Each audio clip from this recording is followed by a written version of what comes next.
Assalamualaikum warahmatullahi wabarakatuh.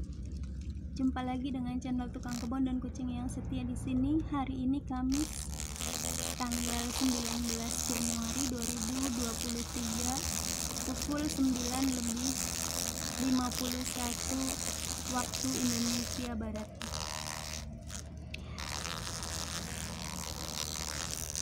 Kali ini saya ingin beraktivitas di kebun, tetapi kemarin saya menemukan tempat tempat saya lalu lalang biasa ke kebun. Itu ada sarang tawon Vespa. Tadi sarangnya masih utuh, tapi karena saya khawatir tidak bisa memvideokannya dengan segera, jadi tadi pas saya ambil rusak, dan saya pikir sarangnya itu terbuat dari tanah karena bentuknya bagus ya. Untungnya tadi sebelum saya ambil itu saya sempat memvideokan, tetapi sangat singkat karena saya khawatir tawonnya terusik dan juga ada gangguan-gangguan lain. Jadi ternyata tawon ini sarangnya lembek. Saya kurang tahu terbuat dari apa.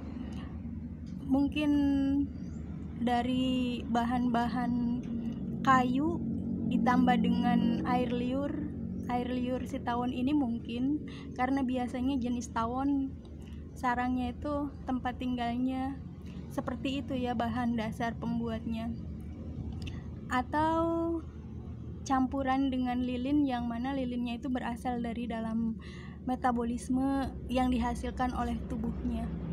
Saya kurang tahu, perlu untuk mencari data dan informasi lebih jauh untuk hal ini. Jadi tawon Vespa ini adalah salah satu binatang yang berbisa. Ada sebuah berita yang pernah saya temukan, judulnya, dari judul yang saya baca itu saya dapatkan informasi bahwa ternyata tawon ini bisa membunuh manusia.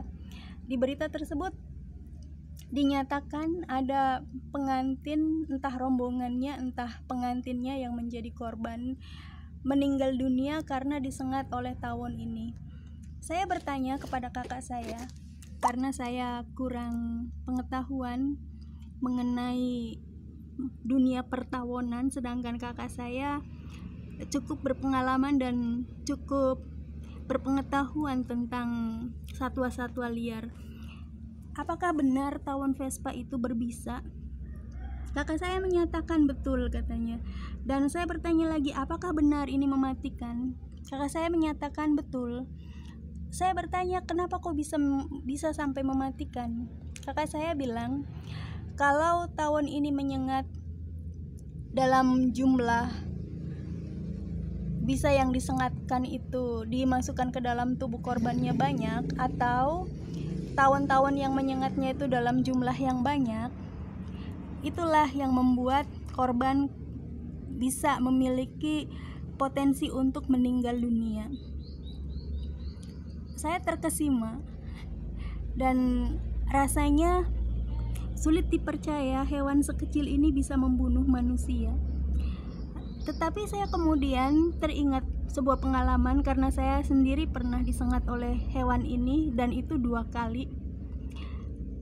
Wajar saja jika hewan ini menyengat kemudian bisa menyebabkan kematian, karena saya di beberapa waktu yang lalu pernah disengat hanya oleh 1 tawon.